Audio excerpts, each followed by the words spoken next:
knowing that it would be the edition that finally introduced the rest of the world to Hamilton, how would you describe the atmosphere of this specific performance? Tommy? We actually had our first night of filming 4 years ago today. It was June 26th of 2016. Whenever you introduce a camera into an audience, especially to an audience that didn't know it's going to be there, there's a little murmur that goes through because everyone's aware, oh, this isn't just for tonight. I think that the audience felt that. The cast was so ready for it. And then the audience, after about 30 seconds, is like, oh yeah, let's just watch the show. So, there's definitely a charge when you know that something's being captured in the theater, because so much of what we do is about the fact that it disappears at the end of the night.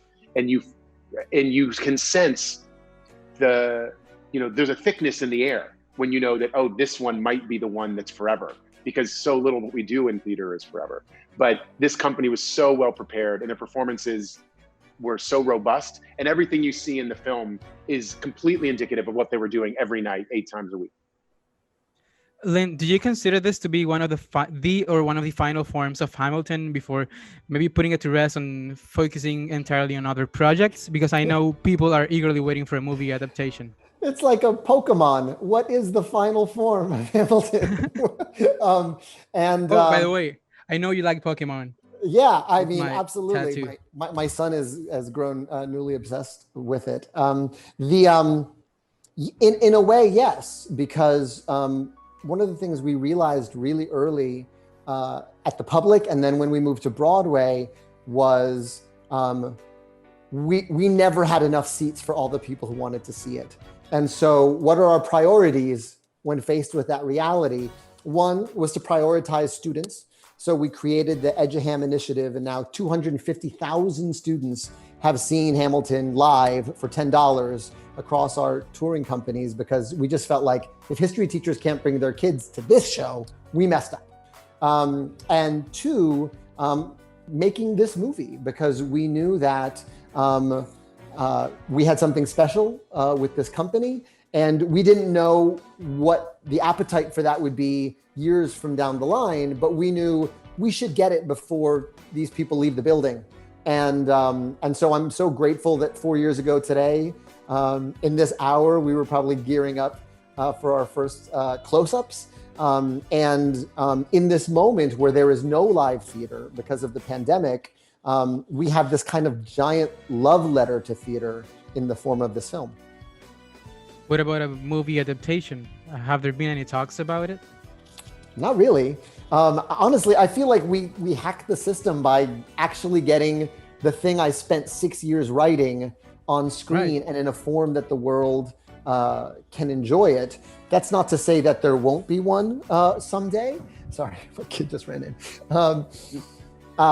That's not to say that there won't be one someday, but that's an act of translation. Like John M. Chu has done a beautiful adaptation / translation of In the Heights for summer release. So, that's down the line, and it's a separate thing from this. Going back to the adaptation of In the Heights, having now journeyed through both mediums with the same story, what would you say are some of the advantages or limitations of doing a movie adaptation?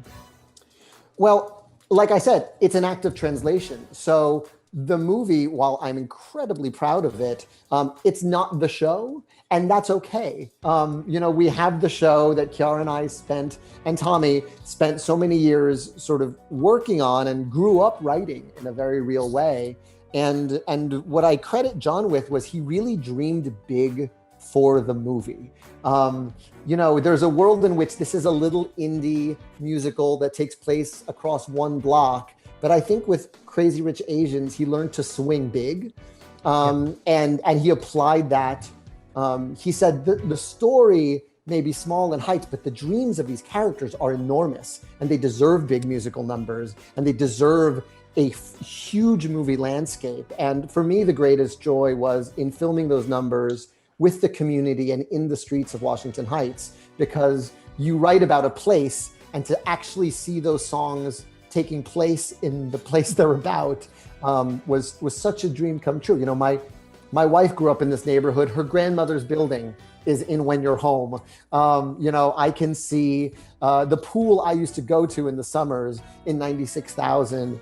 And the fact that those landmarks of my childhood are in the movie are special in a way that they could never have been on stage, because on stage you're depicting the neighborhood. We actually got to film in it. Lin, we're starting to miss you here in Puerto Rico. When are you coming back?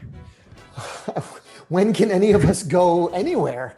Right. I mean, that's the real question. There is an alternate timeline where the In the Heights movie would have been released today. We would have had a premiere in Puerto Rico. We would have had the Bellas Artes production of In the Heights that was scheduled for May with that incredible company of Puerto Rican artists.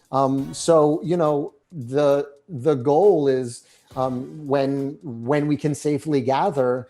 I can't wait to go back. Until then, I'm just texting with my family in Puerto Rico.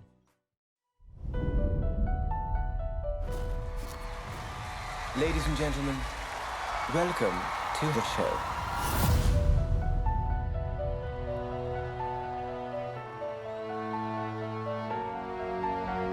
The $10 founding father without a father got a lot farther by working a lot harder, by being a lot smarter, by being a self-starter. To your union and the hope that you provide. May you always be satisfied.